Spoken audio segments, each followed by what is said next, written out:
कि नई दिल्ली के अंदर भी सियासी सरगर्मियां इन दिनों जारी हैं। इस बीच लोकसभा के बाद राज्यसभा के अंदर कुछ नए चेहरे आएंगे, लेकिन साथ साथ कांग्रेस के साबिक सदर और मौजूदा रुकने पार्लियामेंट आप कह सकते हैं, क्योंकि लोकसभा के अंदर उनके पास बरसों तक जिम्मेदारी रही और बिलाखिर 77 वर्ष की उम्र में पहली मर्तबा लोकसभा से राज्यसभा के अंदर सोनिया गांधी गई हैं। कुल मिलाकर 45 ऐसे लोग जिनको कुल मिलाकर पूरे मुल्क से अलग अलग जगहों से, दोनों पार्टियों से, जिनमें बीजेपी के भी हैं, कांग्रेस के हैं, जसवंत सिंह हैं, बाकी तमाम लोग हैं जिनको बिला मुकाबला मुंतखब किया गया। और राज्यसभा में आप सोनिया गांधी की जब वापसी हुई है तो जयपुर राजस्थान से वो वापस ऐवान के अंदर होंगी। लेकिन इस बार सीनियर लीडर्स में चूंकि उनका शुमार तो होता ही है, इस बार आपको अपर हाउस में वो नजर आएंगी।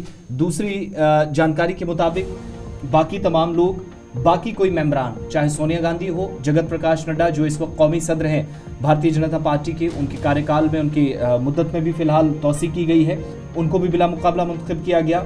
इसके अलावा पर्चा नामजदगी वापस लेने का कल आखिरी दिन था, तो बहुत सारे लोगों ने कल ही अपना फॉर्म वापस ले लिया। जेपी नड्डा के अलावा गोविंद भाई पटेल और जसवंत सिंह भी ये वो लोग हैं जो बिला मुकाबला मुंतखब हुए हैं। और ताज़ा तरीन तफसीलात ये भी हैं कि सिद्धांशु त्रिवेदी, जगत प्रकाश नड्डा, ये वो दो चेहरे हैं जिनको बीजेपी में वापस दूसरे टेन्योर में भी राज्यसभा के अंदर लाया गया। सेकेंड टाइम इनको नॉमिनेट किया गया। मुरुगन को भी दोबारा जिम्मेदारी दी गई। ये 3 चेहरे हैं। इसके अलावा वज़ीर आज़म की तरफ से जो लॉ मेकर्स हैं विद इन पार्टी, उनको कहा गया है कि कम से कम एक बार कोशिश होनी चाहिए एक डायरेक्ट इलेक्शन की, जहां पर जिन लोगों ने 2 टर्म्स कंप्लीट कर ली हैं वहां पर डायरेक्ट इलेक्शन के जरिए किसी नए चेहरे को मौका मिले। तो विद इन पार्टी स्ट्रक्चर कोशिशें हुई हैं कि चाहे वो बीजेपी के हों, कांग्रेस के हों, कुछ नए लोगों को मौका मिले।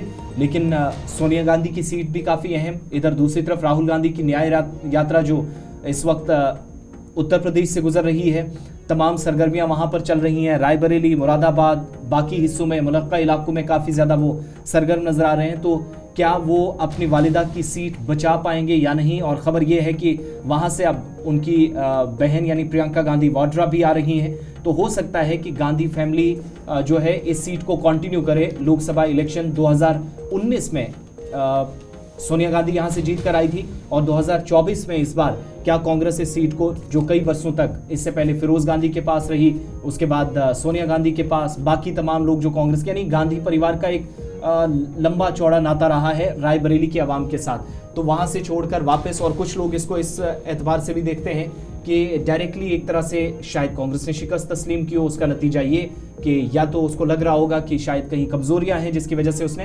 राज्यसभा के अंदर सोनिया गांधी को ले जाने की कोशिश की। लेकिन पार्टी रायबरेली की सीट को कैसे बचाएगी, जो वाहिद सीट उनके पास इस वक्त उत्तर प्रदेश की 80 सीटों में से है, उस पर काम करने की बहुत ज़्यादा ज़रूरत है। बाकी मामलात ये हैं कि तकरीबन 45 ऐसे लीडरान, इनमें ज़्यादातर ऐसे लोग हैं जो बिला मुकाबला वापस आ गए हैं। जगत प्रकाश नड्डा भी वापस आएंगे। इसके अलावा गोविंद भाई ढुलकिया, सोनिया गांधी और साथ साथ मुरुगन और जसवंत सिंह परमार जो कि बिला मुकाबला मुंतखब किए गए हैं और राज्यसभा के अंदर वापसी हुई है।